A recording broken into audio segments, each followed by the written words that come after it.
Hi, and welcome back. In today's module, we're going to talk about axial and torsional stresses, and we're going to work through an example problem. This is continuing Unit 2, Static Failure.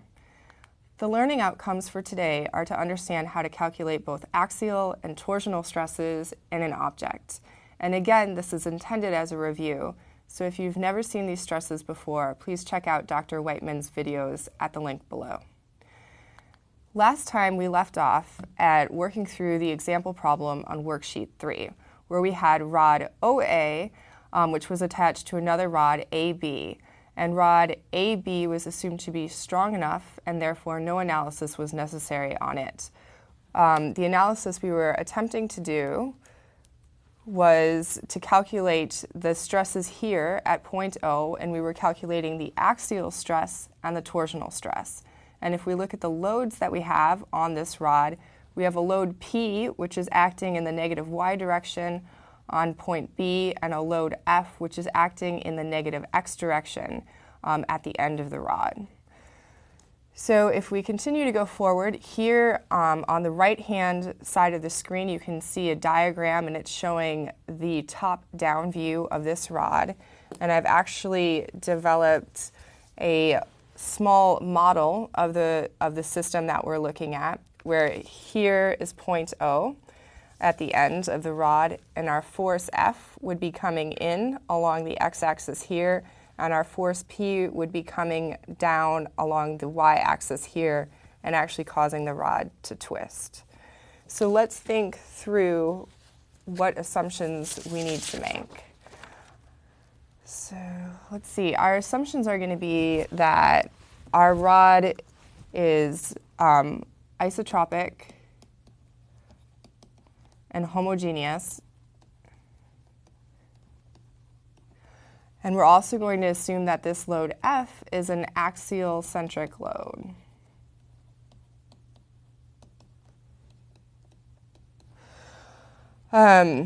So we're going to break these out by the types of loads that the rod is experiencing. And we can see load F is going to cause a compressive axial force that will be felt at point O. So if we go through, we can say the stress is due to F divided by A, and it's going to be negative as it's compressive, where F is equal to 1,000 newtons, and A is going to be the cross-section of the rod at point O, so it would be this cross-section here, which will be pi times d, which is 0.04 divided by 2, so pi r squared.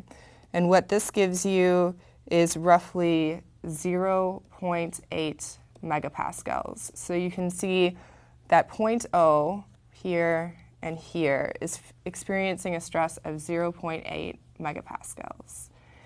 That's pretty straightforward. Where students tend to get confused is the torsional stress calculation at point O. So if we look at our equation for torsional stresses, we see tau, which is a shear stress, is equal to T, the torque, times R over J. And in this case, it's R because O is at the surface of the rod. So we're looking at the radius of the rod. So the first step is to think about what is the torque.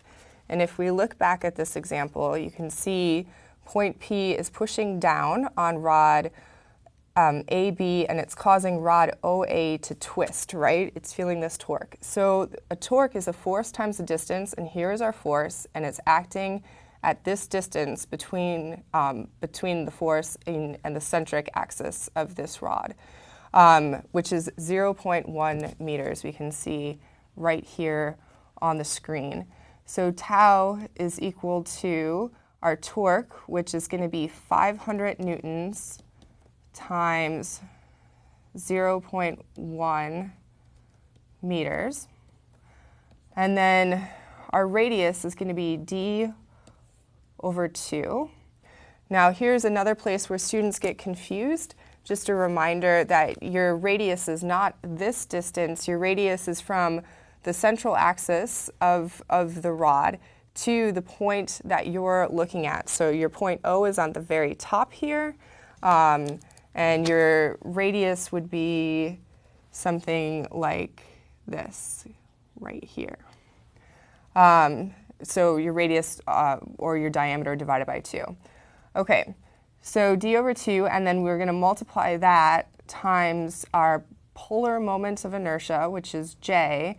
So for a cylinder, j is going to be 32 divided by pi d to the 4th. I've actually used the reciprocal because it's 1 over j. And so then when I calculate that, what I'm going to get is my d's are going to cancel here, and I'm going to end up with 16 times 50 Newton meters divided by pi times d, which is 0.04 meters cubed. And that gives you a torque of right around 4 megapascals.